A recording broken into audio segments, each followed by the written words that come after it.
میدونید اصلا فکر میکنم خوبه که مردم آمریکا ببینن چه خبره. به نظرم خیلی مهمه. برای همین گذاشتم این بحث این همه ادامه پیدا کنه. باید قدردان باشی. من قدردانم.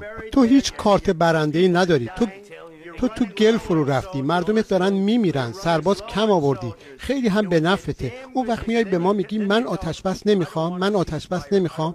ببین اگه الان آتش بس روی میز بود میگفتم قبول کن تا تفنگ‌ها خاموش بشن و سربازات کشته نشن.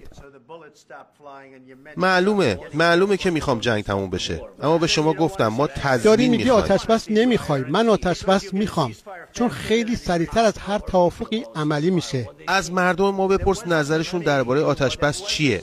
اون یکی زمان من نبود. زمان یه بابایی به اسم بایدن بود که خیلی آدم باهوشی نیست. خب رئیس جمهور خودتون بود. زمان اوباما بود که بهتون ملافه میدادند و من بهتون اسلحه دادم تا اون همه تانک رو نابود کنید. اوباما ملافه داد، ترامپ اسلحه. باید بیشتر از این سپاسگزار باشی، چون کارت برنده‌ای پیش ما نداری.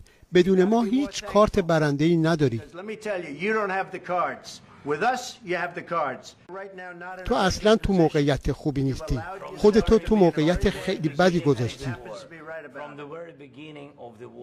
تو کارت برنده‌ای پیش ما نداری. چرا؟ داری قمار میکنی. داری با زندگی میلیون ها نفر بازی میکنی.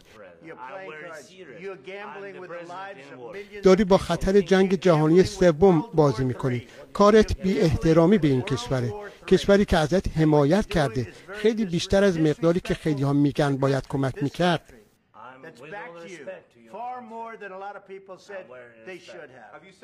یه بار شد تشکر کنی؟ بله بارها، حتی امروز. نه، تو این ملاقات. تو اکتبر رفتی پنسیلوانیا، در حمایت از اون طرف تبلیغات کردی. یه بار گفتی متشکرم. چند کلمه در قدردانی از آمریکا بگو و در قدردانی از رئیس جمهوری که داره سعی میکنه کشورتو نجات بده. شما فکر میکنید اگه درباره جنگ با صدای بلند حرف بزنین؟ اصلا هم بلند حرف نزن. کشور تو دردسر میشه جواب بدم؟ افتاده. نه خیر، تا حالا هم زیادی صحبت کردی. کشورت مشکلات بزرگی داره. میدونم. دارین این جنگو میبازید. الان شانس خوبی دارید که ما از این مخمسه درتون بیاریم. آقای رئیس جمهور، ما تو کشورمون موندیم. از